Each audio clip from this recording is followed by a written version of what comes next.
おはようございます。舞台美術大道具の寺岡です。今回は以前動画にしましたジャッキアップ自作インパクトアダプターの補足動画です。こちらパンダジャッキで使うインパクトドライバーにつけるアダプターです。ターンバックル、こちらについていた片方のフックボルトを外してダブルナットで間にスプリングワッシャーを入れたものです。これの作り方を動画にしました。その後このアダプターについての不具合のコメントをいただきましたので、それについて動画にしてみます。不具合の内容ですが、ジャッキアップして下げるときにこちらのナットが下がるより先に外れてしまうことだそうです。今回はこれについて動画にしてみます。まず私の環境ですが、車はエブリしかないので軽バンでの検証になります。重い車で確認できないので軽自動車や小型車だけの限定になり、不具合の解決にならない可能性があると思いますが、何か参考にしていただければいいかなと思います。また以前の動画もご覧いただいた方が話の経緯が分かりやすいと思うので、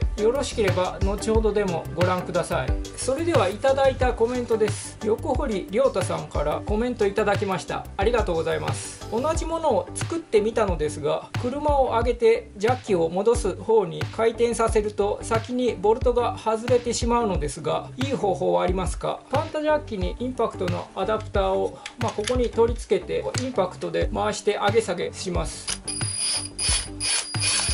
こう下げる時にパンタジャッキが下がるより前にこのナットが外れてしまうということです。それについての私の回答です。ボルトが外れるとはダブルナットのナットが1つだけ外れるということでしょうか。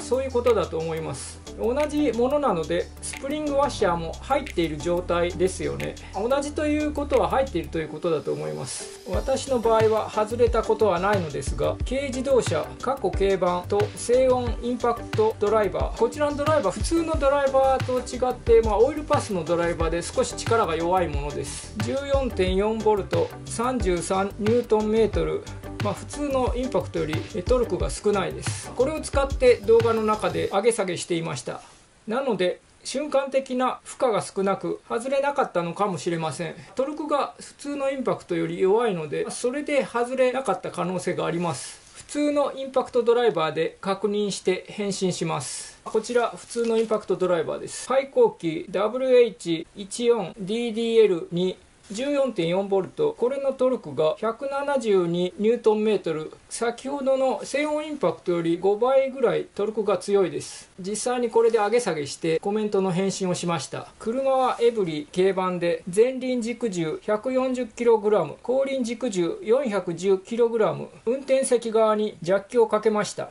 タイヤを片方上げる場合、単純に考えるとジャッキに 220kg の荷重がかかります。インパクトドライバーのパワーの切り替えモードが4モードありますが、こちらが押すとパワーが変わっていくのですが、4モードあるうち弱、中、強、あとトラスっていうのは、これと強はトルク自体は同じです。最大のモードにして締め付けトルク最大172ニュートンメートル、最大打撃数毎分1800回、その状態にしてタイヤが浮く高さ250ミリぐらいまで上げ下げしてみました。バッテリーは一番パワーが出る満充電の状態で試してみました。ナットを外すつもりでスイッチは加減せずフルスロットル、握り切りですね。ゆっくりじゃなくて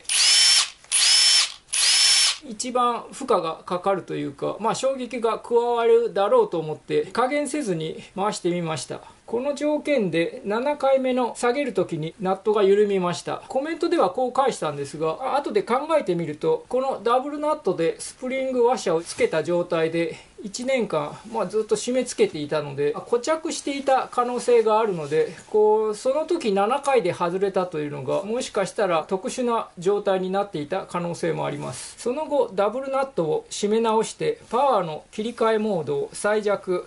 にした時のトルクが、公表されてないのでわからないんですが、ここは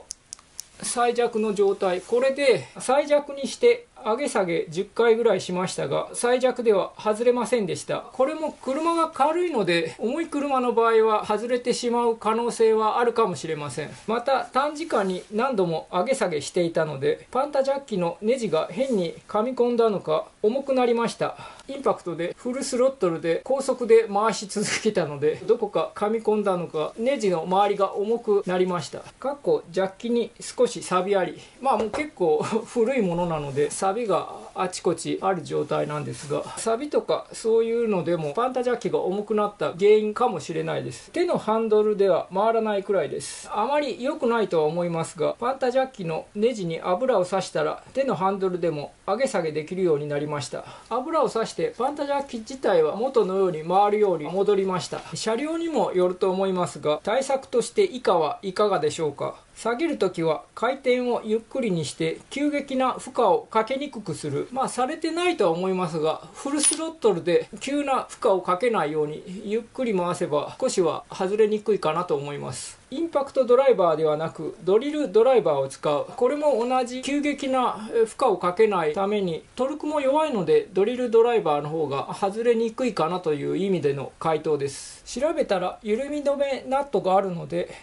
U ナット、フランジナット、ハードロックナット、そういうものに変える。ちなみに私は使ったことはないので詳細は不明です。パンタジャッキの状態を確認。実際これ噛み込んで重くなったので、パンタジャッキ自体に何か不具合があってナットが外れてしまう可能性もあるのかなとは思います。それと調べたらスプリングワッシャーを入れる向きがあるようです。モノタロウのホームページに載っていた情報です。スプリングワッシャーを入れる方向はボルトの傘が左で、ボルトの傘、この頭のことだと思います。これが左でナットが右側となる場合、スプリングワッシャーの起き上がりは右側になっていることになります。この状態だと思います。つまりナットが緩む方向に起き上がっているのが正しい付け方です。これ締めていくと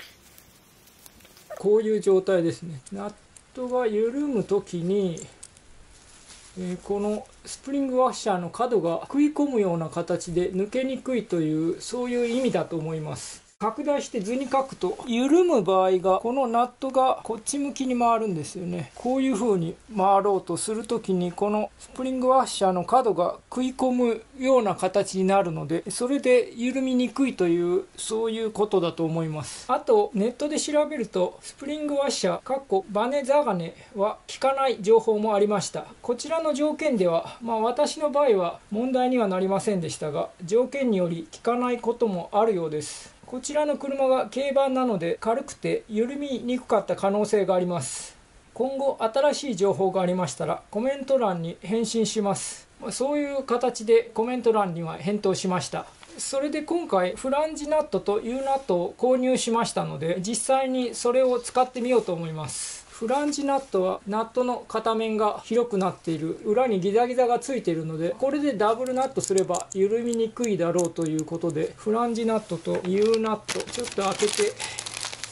中見てみます。こちらはここのナットの先にこういう薄い鉄板がついてて、これがボルトの先に食い込んで緩み止めとして機能するようです。U ナットとフランジナットを使って試してみようと思います。それからまた違う方でコメントいただいたのですが、ガンヘッドさんからコメントで、ジャッキ側はシャックルでも良いかもしれないですねとコメントいただきました。ありがとうございます。この部分にボルトを前はつけて使ったんですが、これはジャッキをかけるところが二股になっていて、この状態でここに作ったアダプターを入れると片方にしか穴入れられないので、パンタジャッキのシャフトとこのアダプターの軸がずれて回すのがやりにくいだろうということで、このボルトを入れて、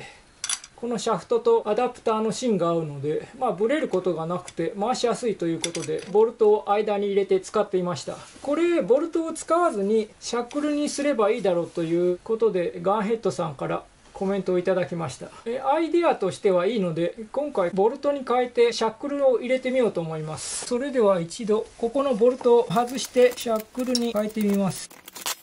今あるシャックルがこのサイズしかないので、ボルトの代わりにここに入れるということです。ちょっとこれだと大きさが、もう少し大きいサイズがあれば、ここにこういう風に通すことができたんでしょうけど、通らないです。ここもちょっと通らないので、次小さい方でちょっとやってみますが、これはこう通るんですけど、ここがかかるといいんですけど、ちょっとかからないので、この中間のサイズかこれより一回り大きいのがあれば使えたんですが、ちょっとシャックル今手持ちでなくて、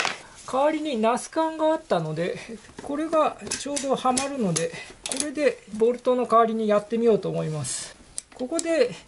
輪っかの開け閉めができるので、そうなるとマルカンボルト、これも使えるかなと思って、これでやってみようと思います。これが M10 の長さ 80mm。シャックルとかナスカン持っている人は、ターンバックルもなかなか手に入りにくいので、マルカンボルト、こちらの方が値段も安いのでいいかもしれないです。これをここに通して、フランジナットとか U ナットで、ここにダブルワッシャーで留めてみようと思います。あと別でまた思ったんですが、これインパクトにつけるドリルのチャックのアダプターです。もうナットが外れるのが問題になるのなら、このチャックでもいいのかなと思って、ちょっとこれでも試してみようと思います。これで回すということです。チャックはもしかしたら壊れたりすることがあるかもしれないので、ちょっと実験で試してみようと思います。まずフランジナット、これをつけてみます。これで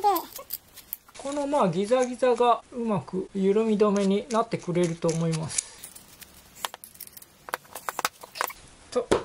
さっきの溝というか突起があったので、閉める時がカクカク閉まるというか、山を乗り越える時にガタッという感じで閉まってきますけど、多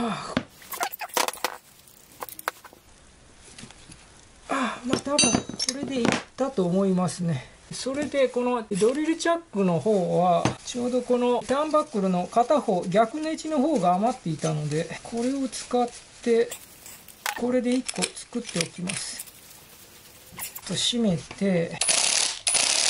負荷をかけてチャック閉めておきます。それではこちらがマルカンボルトにフランジナットをつけたもの、これが以前作ったターンバックルの、片方のフックにダブルナットとスプリングワッシャーを入れたもの、こちらがチャックのアダプターをつけたもの、この3つで実際に車を上げ下げしてみようと思います。これ今フランジナットがついていますが、 U ナットもあるので、途中でこれに差し替えたのでも上げ下げしてみようと思います。で、必要ならこの U ナットやフランジナットにさらにスプリングワッシャーを入れてやってみようと思います。ついでなのでタイヤのローテーションをしてみようと思います。エブリィの場合はこちらのタイヤの方向性があるタイヤ、ないタイヤというので載っていますが、方向性がないタイヤをつけているので、こちらのやり方でローテーションしてみます。後ろを前に持ってきて、前のタイヤを左右入れ替えて後ろにつけるというタイヤのローテーションもしてみます。それではまず以前に作ったターンバックルのフックボルトのものでジャッキアップしてみます。パワーは最大にして、バッテリーの残量もランプ2つで最大です。それでは左後輪からジャッキアップします。ここが説明書にあるジャッキアップポイントです。今回はナットが緩まないかの実験なので、スイッチ操作はオンオフだけで加減せずフルスロットルです。よく外れていますが、これはナスカンからフックボルトが外れないように手前に引っ張りながら、しかしナットはソケットから外れないように逆に押さえています。つまり引きながら押す状態で、しかもフックボルトは回転するのでしっかり持てません。フルスロットルなのでさらに外れやすいです。話しているうちにジャッキアップが終わりました。テンパータイヤを車体下に入れて、ジャッキが外れても体が挟まれないようにしています。仮でテンパータイヤをつけます。仮のタイヤがついたのでジャッキを下ろします。インパクトドライバーはオンオフだけでフルスロットルですが、ナットは緩みませんでした。次は外した左後輪を右前輪につけます。相変わらずソケットが外れまくってますが、普通はスイッチを加減するのでここまでは外れません。あとフックボルトとソケットをビニールテープででも留めておけばもう少しやりやすかったと思います。ジャッキアップしましたが、タイヤのナットを緩め忘れたので、一度下ろして先にナットを緩めます。ジャッキアップしてタイヤが浮いた状態でタイヤのナットを緩めようとすると、タイヤごと動いてやりにくいので、タイヤが設置した状態で事前にタイヤのナットを緩めておきます。タイヤのナットが緩んだのでジャッキアップします。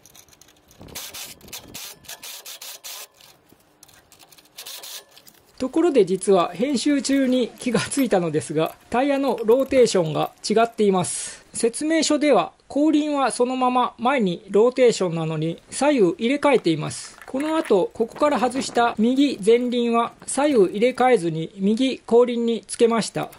つまり説明書の図を天地逆にした状態にローテーションしたことになっています。とりあえず大きな問題はないと思うのでまあこのままにしておきます。何かあるようでしたらコメントください。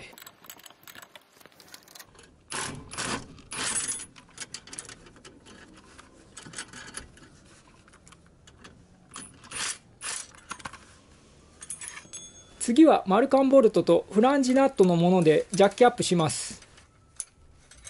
今度はフックボルトと比べてナスカンから外れないので、その分やりやすいです。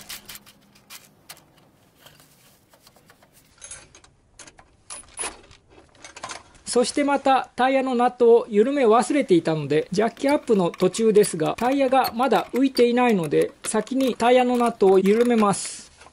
タイヤのナットを緩めたのでジャッキアップします。マルカンボルトの持ち方が変ですが、これは少しでもフランジナットがカメラに映るように見えるように持っています。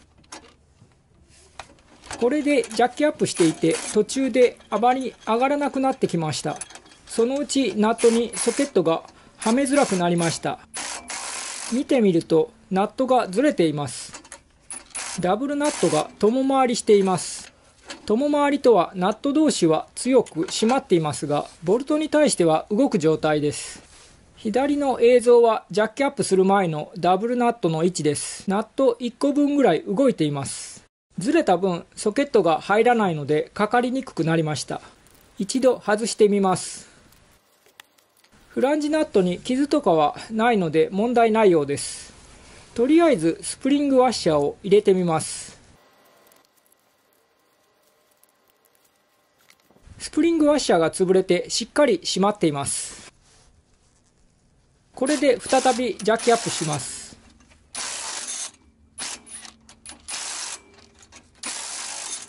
今度はナットが共回りしていないのでスプリングワッシャーが効いているようです。タイヤが浮いたので付け替えます。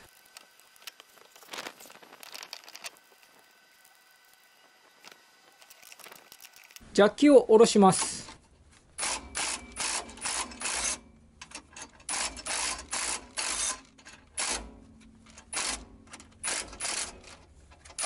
下ろす時もナットは共回りしませんでした。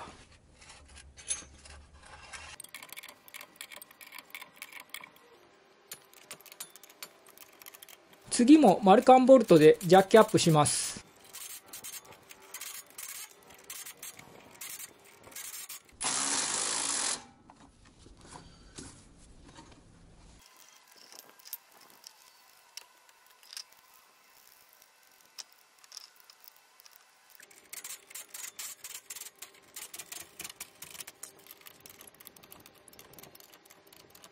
最後のタイヤの付け替えです。次はマルカンボルトを外してドリルチャックのアダプターでジャッキアップしてみます。ソケットとナットの場合と違い、ドリルチャックはインパクトドライバーに固定されているので外れなくてやりやすいです。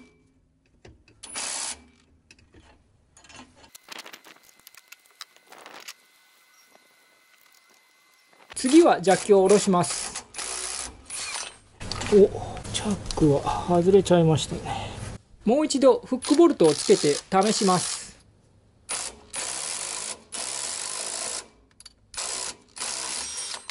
上げるのは大丈夫でしたが、下ろすときにまた外れました。ドリルチャックで下ろすのは難しそうです。次はこの廃校機のパルスドライバー、最大トルクが30ニュートンメートルと弱いので、これで試してみます。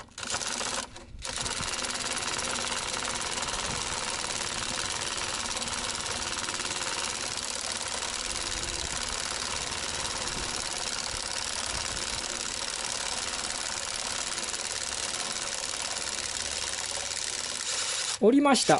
トルクが弱いかドリルドライバーなら大丈夫かもしれません。次はインパクトドライバーのパワーを最弱で試してみます。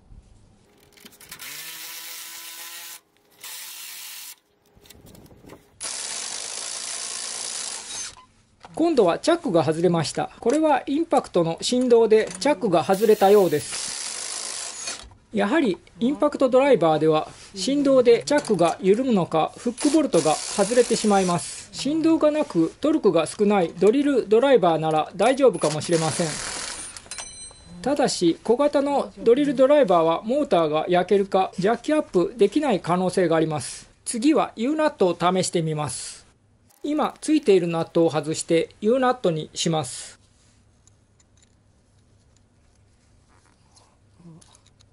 もう見ていてわかる方はいると思いますが、ネジのピッチが違ったようです。U ナットはネジピッチが 1.25 で、マルカンボルトには書いていませんでしたが、1.5 のようで合いませんでした。ということでフランジナットを元に戻します。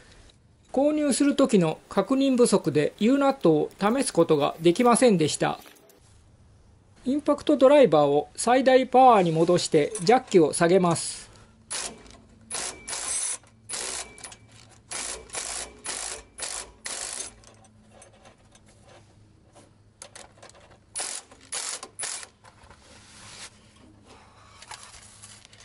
タイヤのナットを閉めてローテーションは終わりました。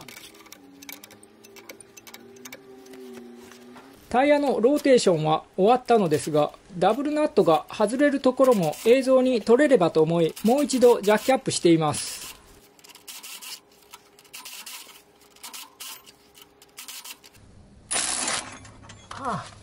これが壊れた。なんとナス管が壊れました。ピンが抜けたようです。考えてみればわかるのですが、ナス管が壊れることまで想定していませんでした。とりあえず元のボルトをつけてジャッキを下ろします。